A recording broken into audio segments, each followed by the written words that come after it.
खट्टा खाने वाली चुड़ैल। रात को अचानक राधिका मौसी को किचन से कुछ गिरने की आवाज आई। उन्होंने बाहर निकल के देखा तो किचन में उन्हें कोई सफेद साड़ी में दिखा। वो चीख पड़ी, हे भगवान, आलतू जलालतू आई भला को टालतू, आलतू जलालतू आई भला को टालतू। राधिका मौसी को चीखते सुनकर श्रवण बाहर आता है भागते हुए। अरे माँ, क्या हुआ? क्या देख लिया?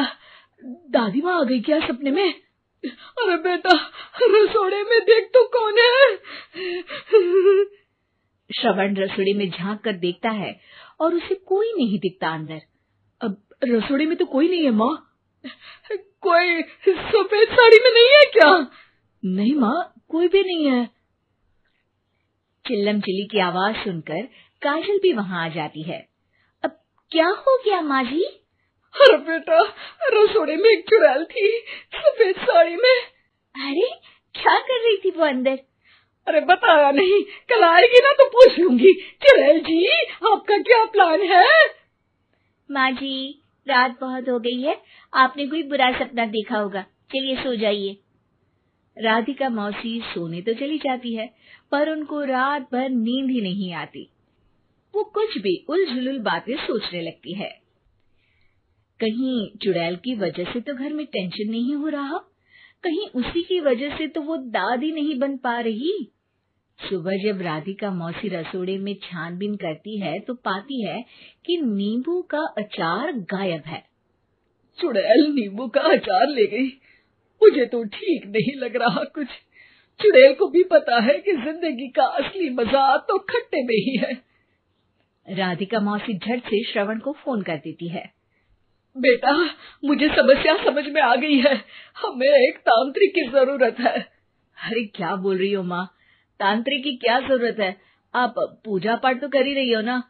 आलतू जलालतू मंत्र सारे फालतू जैसे कुछ मंत्र पढ़ो, चली जाएगी अपने आप चुड़ैल। अरे नहीं बेटा, कभी चुड़ैल को कम नहीं समझते। अरे तुझे पता भी नहीं चलेगा कि कभी वो छल करके काजल की जगह घर की बहू खुद बन जाएगी। क्या माँ, कुछ भी बोल रही हो? कहाँ काजल और कहाँ चुड़ैल? वैसे एक बात बताओ, काजल को अगर गाने के लिए बोल देना तो चुड़ैल काजल की आवाज सुनकर घर तो क्या, धरती लोग छोड़कर चली जाएगी। तुम ना पढ़े लिखे बच्चे हर चीज को मजाक समझते हो। तुम रहने दो, मैं खुद ही तांत्रिक को बुला लेती हूँ। अच्छा सुन, शाम को इमली लेके आना। क्या है कि चटनी खाए बहुत दिन हो गए है ना? नहीं माँ, इमली तांत्रिक से ही मंगवा लो ना, आटा वगैरह भी उसी से पिसवा लेना। देखो मुझे काम करना है। श्रवण रात को कई तरह की सब्जियों के साथ माँ के कहने पे चटनी के लिए इमली भी ले आया था, लेकिन राधिका मौसी के दिमाग में अलग ही फिल्म चल रही थी। उन्हें अब सिर्फ शक ही नहीं यकीन होने लगा था कि शायद चुड़ैल ने श्रवण पर अपना जाल बिछा दिया था, जिस वजह से श्रवण उनकी बात ही नहीं मान रहा था। पर कोई नहीं, आने वाली रात में राधिका मौसी खुद तैयार हो गई चुड़ैल को पकड़ने के लिए।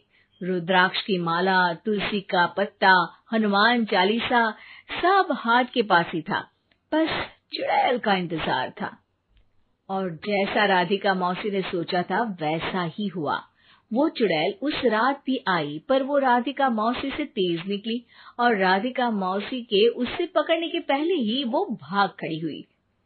जरूर बहू पे साया है उस चुड़ैल का, तभी तो श्रवण के कमरे में गई है। और अगली सुबह राधिका मौसी पिछली रात हुए हमले में किन चीजों का नुकसान हुआ उसका हिसाब लगा रही थी। उनके खेमे से एक आम के अचार की शीशी भी गायब हो चुकी थी और वो इमली भी जो कल श्रवण लेकर आया था। राधिका मौसी इस बारे में सोच ही रही थी कि श्रवण जल्दी से रसोड़े में आकर दवाइयों की पोटली ढूंढने लगता है। अरे बेटा, क्या हो गया?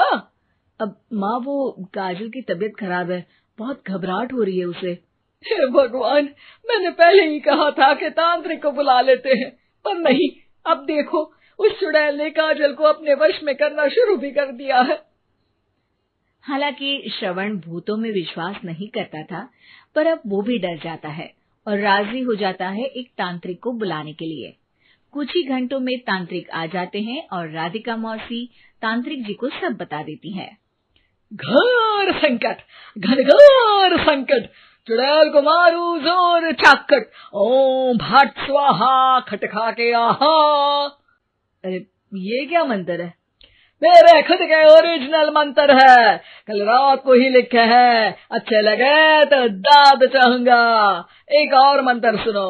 अर्ज किया है आब्राकडाब्रा, दिल्ली बम्बई आगरा, चंदा मामा सोबरले सुरन मामू जारा। ये मंत्र है? अरे कोई 40 वालीसा पढ़ो ना। वक्त कम है, 40 नहीं पड़ेंगे, 20-25 में काम चलाना पड़ेगा। अलग निरंजन जाके लंदन, मुफ्त का मंजान घिस मेरे नंदन। अरे जल्दी करो तांत्रिक जी, जल्दी करो। तांत्रिक अपने उल झलूल मंत्र पढ़ने लगता है। श्रवण को तांत्रिक पे शक होता है।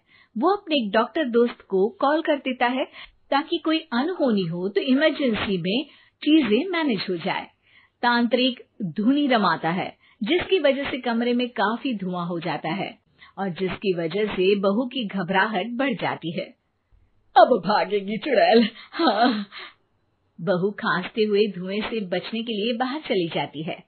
अरे भाग रही है, भाग रही है। पीछे पीछे श्रवण भी जाता है। बहू एक सोफे पर बैठ जाती है। तभी डॉक्टर दोस्त आ जाते हैं और श्रवण को पानी लाने के लिए कहते हैं। थोड़े चेकअप के बाद डॉक्टर कहते हैं, मेरे हिसाब से जाप का काम पूरा हो गया है। क्या मतलब? अरे कुछ भी नहीं माँ, कोई चुड़ैल नहीं है, खुशखबरी है, अब दादी बनने वाली है। मगर वो सब अचार के डब्बे। श्रवण दोनों अचार के डब्बे अपनी माँ को दिखाता है, जो कि उनके बिस्तर के नीचे छुपे हुए थे। आपने सही बोला था माँ, वो चुड़ैल काजल ही थी जो खट्टा खा रही थी। हमें कल ही पता चला, पर हमने आपको ये तांत्रिक वाला काम करने दिया ताकि आपको भरोसा हो जाए कि भूत वगैरह कुछ होता ही नहीं। अच्छा अच्छा, ये तो बड़ी खुशी की बात है। पर बेटा मुझे एक झाड़ू तो ला दे। क्यों माँ? ये तांत्रिक का भूत उतारती हूँ मैं। अब तांत्रिक राधा मौसी के डर से घर से भाग निकलता है और राधा मौसी उसके पीछे भागती है। अरे संकट ये घनघोर है, तांत्रिक मुआ चोर है।